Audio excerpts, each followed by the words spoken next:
Good morning, good afternoon, and good evening, wherever you are in the world of rugby.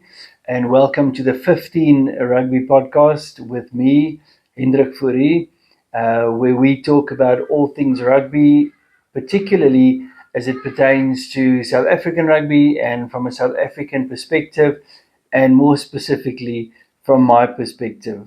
Welcome. So first up, we're just going to talk about a few things that made general news headlines in South Africa. Firstly, the Asenati and Klabakanye situation. At this stage, it seems that he's been banned from all forms of rugby for 18 months. From my point of view, as a Lions supporter, it's obviously very sad. And one could only hope that he can appeal the outcome and hopefully get a lesser sentence because, in that sense, it is a sentence if you can't follow your career and you can't have an income. From what has been spoken about, it certainly sounds like he wasn't purposefully indulging in any kind of serious illicit steroid or drug taking for that matter. And then the other thing, also unfortunately, from a Lions point of view, this weekend was the, let's call it, Spitgate.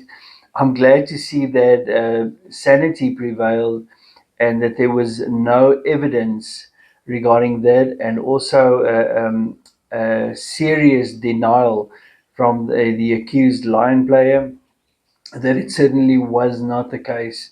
It would have been quite disappointing if there was spitting going on. That's not something that one would expect in professional sport at any level. Then we are sort of in the URC kind of transfer window when where players start to negotiate new contracts. We know from the Bulls that they've released some names of players that are coming across to them, some players that are leaving, and I think we will be hearing quite a bit more in the next few weeks about players arriving and leaving certain clubs. So that'll be interesting to keep an eye on. And then the last snippet of news is the non-dying rumors that South Africa will be leaving the EPCR Champions and Challenge Cups for next year. Nothing has been confirmed. I'm not sure what I think of it yet. I will say that it doesn't seem that South African teams, for whatever reason, have got the depth to keep playing in both the URC and the EPCR. As we struggled quite a bit in the EPCR. I mean, let's just call it what it is. So I'm not quite sure what to think of it. Um, We've got so many good players. We've got so many players overseas playing for overseas clubs, and then also in our home clubs, in our local clubs, the Griquas, the Cavaliers, the Cheetahs, Eagles, the Pumas. We've got such a depth of talent, and if you look at our schoolboy rugby as well, and I don't know quite what the solution would be to address that because we've got the depth. We just can't seem to use it to our international club's advantage.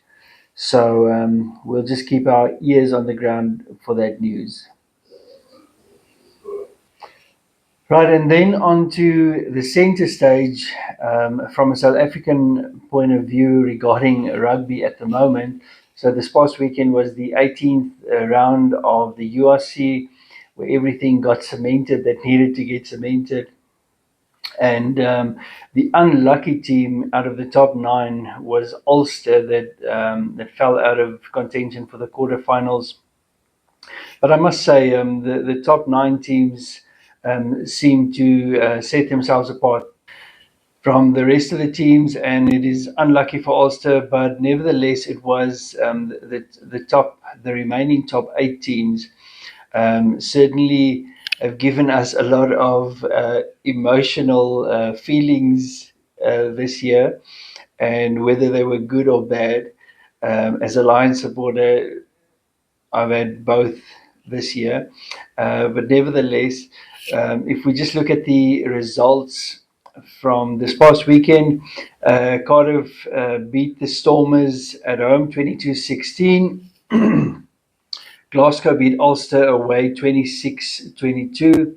Edinburgh succumbed to Connacht 26-5.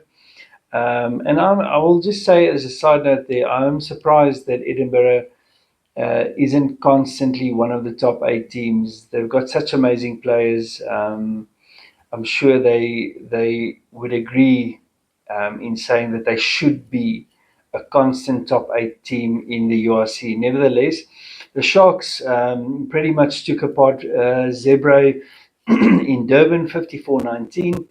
The Bulls, as expected, 45-19 against Benetton, just sort of dismantled them, overpowered them. Leinster in amazing form at the moment, one must say, 68-14 against the Ospreys. And I will say this regarding Leinster is, apart from the loss against Benetton a few weeks ago, Leinster is looking like the informed team to be beaten. They're playing in the EPCR Champions Cup final this coming weekend, and they simply look unstoppable at the moment. However, sport is a funny thing. Then the Scarlets and the Dragons drew 35 each, and Munster broke the Lions' hearts with 24-17 in Wales this past weekend. So the result of all of that is that not this coming weekend, but the weekend after that, we've got the round of quarterfinals. And the first match on Friday evening in South African time, 8:45, will be Glasgow hosting Connacht. On Saturday at 1 o'clock, the Bulls will host Munster in Pretoria. After that, 3:30, Stormers will host Cardiff in Cape Town. And then finally in the evening, Leinster will host the Lions in Ireland at 9 o'clock. So let me just say this quickly. I'm not going to make a call on any one of these matches. Anything can happen. We've seen it this year. Things just happen. Sport is such a wonderful thing that you think things are going to go one way, then it goes another way. The bounce of the ball, you never know what's going to happen. But I will just say that at the moment, I won't bet against Leinster getting to the final and winning it. Then on a more local front, regarding the SA Cup, we had the semi-finals this weekend, and the Griquas showed what they are capable of in Kimberley this weekend by beating the Cavaliers 59-36 and the Pumas edging the Cheetahs 42-36 in Nelspruit, resulting in a final this weekend between the Griquas and the Pumas in Kimberley, 6:30 the evening. That's going to be a really, really good match. I think both of these, all of these five and four, and maybe five, including the Eagles, and maybe even including the Falker, are really played some top class rugby this year. Of course, for the Cheetahs, that will be a big disappointment that they're not in the final at least. But nevertheless, it's going to be a really, really hard fought match between the Griquas and Pumas on Saturday in the final. So good luck to both of those teams. I'm looking forward to watch that match and really enjoy proper, solid local rugby.